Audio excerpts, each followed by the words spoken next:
Hello, it's Sunny back again with another video with what it's been like. Feels like ages since I made another video. It's been 7 months since New Year's 2021, but now it's August 2021. I'm about to, go into my master's program in history.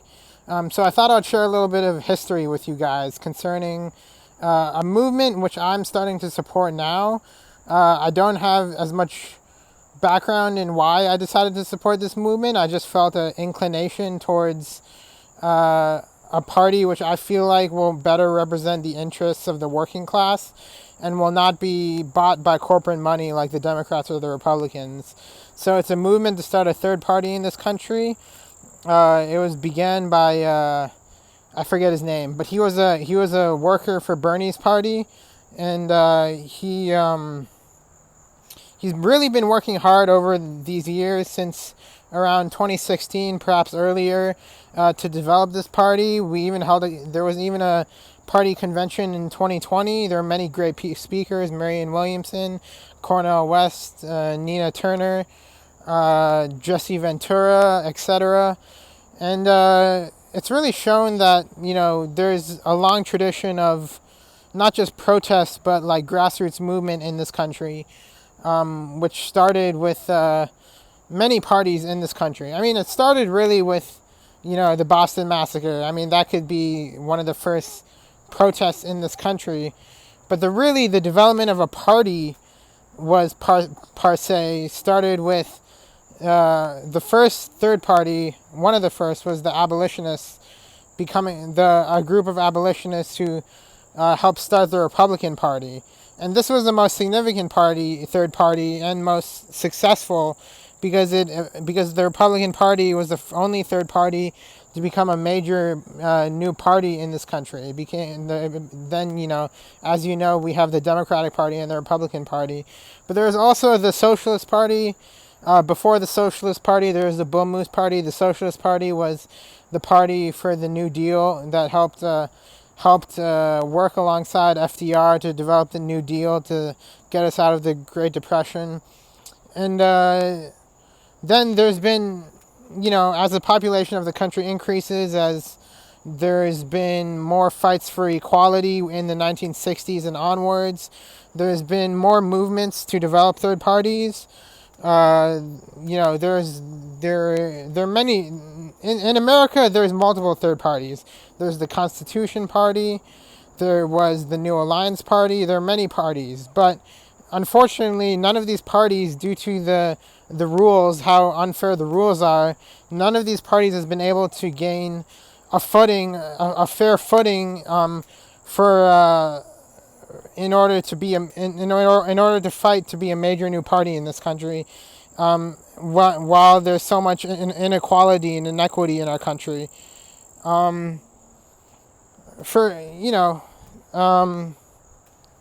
been taught by many of my teachers. One of my teachers that really, to change the rules of the game, we have to fight the unfair electoral rules, which make it so difficult for people to get on the ballot and for people to get on the debate screens on TV, which will really level the playing field a little bit in helping to perpetuate other options and people to power. I mean, for example, if there's someone from a working class background who's a poor, let's say from West Virginia, as some politicians are coming about, they're going to have a much harder chance of getting on the ballot because they don't have as much money, they don't have as much name recognition, etc. So there has to be a way to change the rules of the game. And this is one thing that the third party, the People's Party, is aware of, which is the major new party in line with the Democratic vision of Bernie Sanders. And I wholeheartedly believe the People's Party, it's going to be a battle.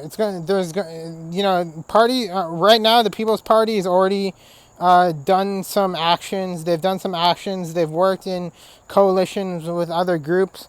But they have been undermined by other groups. People spread false rumors. They say that they represent this, they represent that. they're misrepresenting them. But ultimately, the people, it'll take a long period of coalition building until the People's Party can become the party that truly represents the working class, as it's declaring itself to be. And yeah, another thing is that I feel like models of leadership have changed. Modalities of leadership used to be much more centralized. Even Barack Obama said after the death of Harold Washington, the mayor of Chicago, he realized that perhaps decentralized models of leadership are better. And maybe not necessarily better, but if not better, that many of the young people, the younger generation, is hoping for models of leadership which are more decentralized, and which will mean that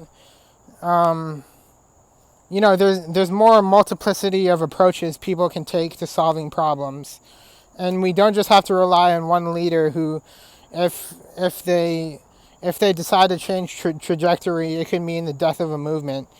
So yeah, I really just went on a rant here, but I just want to say that I fully support the movement for a People's Party. I believe the party in line with Bernie Sanders' vision. I think Bernie Sanders and Elizabeth Warren and many of the more left-leaning Democrats have worked hard to build a left contingency, which is continuing to do its work through the People's Party, through such organizations as the Democratic Socialists or Alternative, Democratic Socialist or Socialist Alternatives.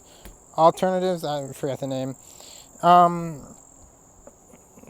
But yeah, even Obama helped do this as well with the optimism built from his grassroots movement. Even though many people were kind of disappointed with how that turned out, as the grassroots movement had less support while he was in presidency. And that's something we're going to have to solve. Not only do I want to say I support the People's Party, but I think just like there are organizations such as Platypus, which are trying to think critically about how we can keep these movements going, we have to also support these organizations and possibly develop new organizations, which from an academic and theoretical standpoint look at ways in which we can keep these leftist movements going, and then apply those principles and theories into practice, so that we don't end up losing our movements and momentum. Because what I've been noticing lately, with several organizations, I noticed a few such as Democracy Spring. They were a nonviolent civil disobedience organization that had held some rallies they principally were for ending bad voter laws, so their voting rights for African Americans, as well as getting money out of politics. But their organization disbanded, so it makes me wonder. I wonder, why did their organization disband? So we have to think critically about how we can continue the momentum and not have our momentum be. It may have disbanded due to COVID, now that I think about it, because it was disbanded in 2019. But it makes me think that we have to think critically about how we organize with these organizations, so that the momentum continues. Sometimes the goals are accomplished and you can disband the organization. But really what we need in this country is a sustained movement for a revolution to completely change the ways in which we